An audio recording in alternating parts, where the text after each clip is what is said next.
السلام علیکم ورحمۃ اللہ وبرکاتہ۔ ربیع الاول کا مبارک مہینہ چل رہا ہے۔ یقیناً اللہ کے رسول صلی اللہ علیہ وسلم کی ولادت مبارکہ کا ذکر کرنا، اللہ کے رسول صلی اللہ علیہ وسلم کے اوصاف، محاسن، ان کے نیک کاموں کا، ان کی سیرت کا ذکر کرنا، اور یہاں تک کہ ایک ادنا شے، ایک ادنا چیز جس کی نسبت اللہ کے رسول صلی اللہ علیہ وسلم کے جانب کی جاتی ہے، اس کا ذکر کرنا یقیناً یہ بہت مستحسن عمل ہے، بہت اجر و ثواب والا عمل ہے اور بہت مبارک عمل ہے، اس میں کوئی شک کی بات نہیں ہے۔ لیکن سب سے پہلے ہمیں یہ بات بھی اچھے سے سمجھ لینے کی ضرورت ہے کہ دین من مرضی کرنے کا نام نہیں ہے، دین اپنی خواہش کی اتباع کرنے کا نام نہیں ہے، اور دین اس چیز کا نام نہیں ہے کہ جو چیز ہمیں اچھی لگے ہم وہ کام کریں، بلکہ دین اللہ اور اس کے رسول کی اتباع کا نام ہے، دین قرآن و حدیث کی اتباع کا نام ہے۔ دین وہی ہے جو قرآن سے ثابت ہے، دین وہی ہے جو حدیث سے ثابت ہے، دین وہی ہے جو اللہ کے رسول صلی اللہ علیہ وسلم کی زندگی سے ثابت ہے، دین وہی ہے جو صحابہ کرام، تابعین اور تبع تابعین کی زندگیوں سے ثابت ہے، ان کے اقوال افعال سے ثابت ہے۔ لہذا ہم کوئی بھی دینی کام کریں تو اس سے پہلے ہمیں یہ چیز دیکھنی ضروری ہے کہ کیا وہ قرآن و حدیث سے ثابت ہے، کیا وہ اللہ کے رسول صلی اللہ علیہ وسلم، صحابہ کرام، تابعین اور تبع تابعین کی زندگیوں سے ثابت ہے یا نہیں ہے۔ لہذا ہمیں اس بات کو بھی بہت اچھے سے سمجھنے کی ضرورت ہے کہ ربیع الاول کے مہینے میں عشق نبی کے نام پر جو خرافات پھیلائی جا رہی ہیں، جو رسم و رواج عام کی جا رہی ہیں، جو بدعات عام کی جا رہی ہیں، اور جو ایک ہنگامہ برپا کیا جا رہا ہے، ان کا کہاں تک دین سے تعلق ہے، کہاں تک یہ چیزیں دین سے ثابت ہیں، ہمیں اس کو سمجھنے کی ضرورت ہے۔ لہذا ہمیں اس چیز کو سمجھنے کے لیے سب سے پہلے اللہ کے رسول صلی اللہ علیہ وسلم کی زندگی کا جائزہ لینا چاہیے۔ اگر ہم اللہ کے رسول صلی اللہ علیہ وسلم کی زندگی کا جائزہ لیں تو پوری زندگی میں کہیں پر بھی کوئی ایسی حدیث نہیں ملتی جہاں پر اللہ کے رسول صلی اللہ علیہ وسلم نے اپنی ولادت کے دن پر جشن منانے کا حکم دیا ہو۔ لہذا اس کے بعد اگر ہم اللہ کے رسول صلی اللہ علیہ وسلم کے صحابہ کرام رضوان اللہ تعالی علیہم اجمعین کی حیات پر نگاہ ڈالیں تو ہمیں وہاں پر بھی نظر آئے گا کہ صحابہ کرام وہ تھے جو اللہ کے رسول صلی اللہ علیہ وسلم سے اتنی محبت کرتے تھے، ان کے اتنے وفادار تھے، اللہ کے رسول صلی اللہ علیہ وسلم سے ایسا عشق رکھتے تھے، ایسی محبت رکھتے تھے کہ وہ خوشی خوشی اپنی جان اللہ کے رسول صلی اللہ علیہ وسلم کے لیے نچھاور کر دیتے تھے۔ اللہ کے رسول صلی اللہ علیہ وسلم جب وضو کرتے اور کلی کرتے، جب اللہ کے رسول صلی اللہ علیہ وسلم کلی کا پانی جو ہے جب اپنے منہ سے گراتے تھے تو صحابہ کرام اس کو لپک لیتے تھے اپنے ہاتھوں میں، صحابہ کرام اس کو اپنے ہاتھوں میں لپک لیتے تھے اور اس کو اپنے چہروں پر اور اپنے جو ہے جسم پر مل لیتے تھے۔ اللہ کے رسول صلی اللہ علیہ وسلم پر جو تیر آتا تھا اس تیر کو وہ اپنے سینے میں لے لیتے تھے، اپنے اوپر لے لیتے تھے اور اپنی جان قربان کر دیتے تھے، لیکن کسی بھی طریقے سے اللہ کے رسول صلی اللہ علیہ وسلم پر کبھی بھی کوئی آنچ نہیں آنے دیتے تھے۔ اللہ کے رسول سے ایسی عقیدت رکھنے والے، اللہ کے رسول سے ایسی محبت رکھنے والے، انہوں نے کبھی بھی پوری زندگی میں اللہ کے رسول صلی اللہ علیہ وسلم کی ولادت پر جشن نہیں منایا، اللہ کے رسول صلی اللہ علیہ وسلم کا یوم وفات نہیں منایا۔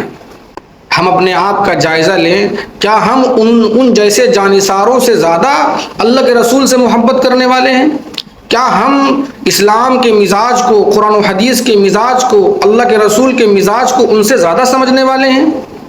اس بات کو سمجھنے کی ضرورت ہے اور اپنا محاسبہ کرنے کی ضرورت ہے۔ صحابہ کرام نیکیوں کے ایسے حریص تھے کہ جہاں پر بھی انہیں کہیں نیکی کا موقع ملتا تھا تو بڑھ چڑھ کر اس میں حصہ لیتے تھے، نیکیوں کی طرف جلدی کرتے تھے، نیکیوں کی طرف بھاگتے تھے اور نیکیوں کے اتنے حریص تھے۔ ذرا سوچئے، اگر یوم ولادت منانا یہ اللہ کے رسول صلی اللہ علیہ وسلم سے محبت کا اظہار ہے، اللہ کے رسول صلی اللہ علیہ وسلم سے محبت کا مدار اور اس کا سبب ہے، اگر یہ چیز ہے تو ذرا سوچئے تو اس میں تو پھر صحابہ کرام نعوذ باللہ پیچھے رہ گئے۔ صحابہ کرام سے گویا کہ یہ عمل جو ہے رہ گیا، اور ہم جو ہے اس میں ان سے بھی آگے بڑھ گئے۔ اگر آپ صحابہ کرام کی زندگی دیکھیں، ابوبکر صدیق رضی اللہ عنہ جو اللہ کے رسول صلی اللہ علیہ وسلم کے بعد اس امت میں سب سے بہترین، سب سے افضل انسان ہیں۔ اللہ کے رسول صلی اللہ علیہ وسلم، ابوبکر صدیق نے کبھی اللہ کے رسول کا یوم ولادت نہیں منایا، اور عمر فاروق نے کبھی اللہ کے رسول صلی اللہ علیہ وسلم کی یوم ولادت نہیں منائی، عثمان غنی نے کبھی نہیں منائی، حضرت علی کرم اللہ وجہہ نے کبھی نہیں منائی۔ اتنے بڑے بڑے صحابہ، تابعین، تابعین، فقہا، محدثین، مجتہدین، کسی نے بھی اللہ کے رسول صلی اللہ علیہ وسلم کی یوم ولادت نہیں منائی، نہ ہی یوم وفات منایا۔ حالانکہ یہ اتنے بڑے بڑے عاشق رسول ہیں کہ ان کے عشق کے سامنے ہمارا عشق رسول کہیں نہیں ٹھہرتا، لیکن ہم جو ہے ان کے عشق کو چیلنج کرتے ہیں۔ ہم ان کے عشق رسول کو چیلنج کرتے ہوئے ہم گویا کہ یہ ثابت کرنا چاہتے ہیں کہ آپ لوگوں کو بھی، صحابہ کرام کو بھی اللہ کے رسول صلی اللہ علیہ وسلم سے وہ محبت نہیں تھی، وہ عقیدت نہیں تھی جو ہم کو ہے۔ ابوبکر صدیق کو، عمر فاروق کو، عثمان غنی، علی مرتضیٰ رضی اللہ عنہم اجمعین، ان سب کو، بڑے بڑے فقہا، بڑے بڑے محدثین، تابعین، تابعین، مجتہدین، ان کو وہ اللہ کے رسول سے محبت نہیں تھی جو محبت ہمیں ہے۔ کیا ہم یہ ثابت کرنا چاہتے ہیں، یا ہم یہ ثابت کرنا چاہتے ہیں کہ نعوذ باللہ ان کو دین کی وہ سمجھ نہیں تھی جو دین کی سمجھ ہمیں ہے؟ ہمیں اپنا جائزہ لینا چاہیے، ہمیں اپنا محاسبہ کرنا چاہیے، اور اس بات کو سمجھنے کی ضرورت ہے۔ آج ربیع الاول کے مہینے میں دیکھیے کیا کیا خرافات کی جا رہی ہیں، راستوں کو سجایا جا رہا ہے، اپنے گھروں میں جھنڈے لگائے جا رہے ہیں، اور جو ہے اپنے گھروں میں لائٹیں لگائی جا رہی ہیں۔ یہ سب کیا ہے؟ اسلام نے یہ سب تصور نہیں دیا، اسلام نے یہ ساری تعلیمات نہیں دی، نہ تو اللہ کے رسول صلی اللہ علیہ وسلم اور نہ ہی کسی صحابہ کی یوم ولادت منانے کا حکم دیا ہے، نہ اس پر جشن منانے کا حکم دیا ہے، اور نہ ہی کسی کی یوم وفات پر سوگ منانے اور اس دن کو غم کا دن قرار دینے کا حکم دیا ہے۔ آج دیکھنے میں یہ آتا ہے کہ بہت سارے اچھے گھروں کے لوگ بھی اس بہکاوے میں آ جاتے ہیں اور اس بھرم میں آ جاتے ہیں کہ ہمیں بھی جو ہے عشق رسول میں اپنے گھروں میں جھنڈیاں لگانی چاہیے، ہمیں بھی جو ہے اپنے گھروں کو چراغا کرنا چاہیے، اپنے گھروں میں لائٹ لگانی چاہیے، ورنہ ہم نعوذ باللہ گستاخ رسول کہلائیں گے، اللہ کے رسول صلی اللہ علیہ وسلم سے محبت نہ کرنے والے کہلائیں گے۔ ان کو معلوم ہونا چاہیے کہ آپ اس پر غم نہ کریں، آپ حق پر ہیں، آپ صحیح راستے پر ہیں، آپ اس راستے پر ہیں جس راستے پر ابوبکر صدیق رضی اللہ عنہ تھے، آپ اس راستے پر ہیں جس راستے پر عمر فاروق تھے، آپ اس راستے پر ہیں، اس طریقے پر ہیں جس طریقے پر عثمان غنی تھے، آپ اس طریقے پر ہیں جس طریقے پر حضرت علی کرم اللہ وجہہ تھے، آپ تمام صحابہ کرام کی اتباع کرنے والے ہیں، آپ تمام تابعین، تابعین اور فقہاء و محدثین کے طریقے پر ہیں، جو کہ ہمارے اسلام کے مراجع ہیں، جو کہ ہمارے اسلام کے مقتدا، ہمارے اسلام کے امام ہیں۔ دین اور اسلام انہی سے لوگوں نے سیکھا ہے۔ بعض لوگ کہتے ہیں کہ ربیع الاول منانا یہ تو مستحب عمل ہے، اور مستحب عمل کے ثبوت کے لیے قرآن و حدیث سے دلیل ہونا، قرآن و حدیث سے اس کا ثابت ہونا یہ ضروری نہیں ہے۔ تو ان کو یہ بات معلوم ہونی چاہیے کہ مستحب عمل بھی ایک طرح سے کہیں نہ کہیں اس کے اندر دینی پہلو ہوتا ہے، دینی مزاج ہوتا ہے، اور وہ بھی ایک ثواب والا کام ہوتا ہے۔ ذرا سوچ کے دیکھیے، آپ اس کو مستحب کہنا چاہ رہے ہو، آپ اس کو مستحب کہہ رہے ہو، اور اس قول سے یہ بات ثابت کر رہے ہو کہ یہ مستحب عمل نعوذ باللہ اس پر جو ہے صحابہ کا عمل نہیں تھا، صحابہ کرام کی زندگیوں میں اس مستحب کی تحقیق نہیں تھی، وہ نہیں اس کو مستحب سمجھتے تھے، بعد کے لوگوں نے اس کو مستحب سمجھ لیا۔ اور پھر مستحب تو وہ عمل ہوتا ہے جس کو کرنے پر ثواب ملتا ہے، نہ کرنے پر کوئی مواخذہ نہیں ہوتا، نہ کرنے پر کوئی مواخذہ نہیں ہوتا۔ ذرا سوچ کے دیکھیے، آج ایک ایسا گروپ ہے، ایک ایسا فرقہ ہے جس نے اس دن کو نہ منانے پر ایک ایسا ہنگامہ برپا کر دیا ہے کہ جو اپنے گھروں میں جھنڈی نہیں لگاتا، جو اپنے گھروں میں چراغا نہیں کرتا، جو اپنے گھروں میں لائٹ نہیں لگاتا، اس کو جو ہے گستاخ کہا جا رہا ہے، اس کو کافر کہا جا رہا ہے، اس سے رشتے توڑے جا رہے ہیں۔ اس پہ نہ جانے کیا کیا فتوے جاری کیے جا رہے ہیں. ذرا سوچیے اگر یہ مستحب ہے، حالانکہ اگر یہ آپ کے مطابق، آپ کی رائے کے مطابق اگر یہ مستحب عمل ہے تو اس کے نہ کرنے پر جو چیزیں ان رسومات پر عمل نہ کرنے والوں پر تھوپی جا رہی ہیں، جو فتاوے تھوپے جا رہے ہیں، کیا وہ کسی طرح جائز ہو سکتے ہیں؟ لہذا اس سلسلے میں ایک سمپل بات سمجھنے کی ضرورت ہے. دلیل وہ ہوتی ہے جو قرآن سے ثابت ہو، دلیل وہ ہوتی ہے جو احادیث سے ثابت ہو، دلیل وہ ہوتی ہے جو صحابہ کرام، تابعین، تبع تابعین کی زندگیوں سے ثابت ہو. اور پھر سب سے بڑی بات یہ کہ اگر حدیث سے بھی ثابت ہو تو وہ حدیث ثقہ ہونی چاہیے، اس کے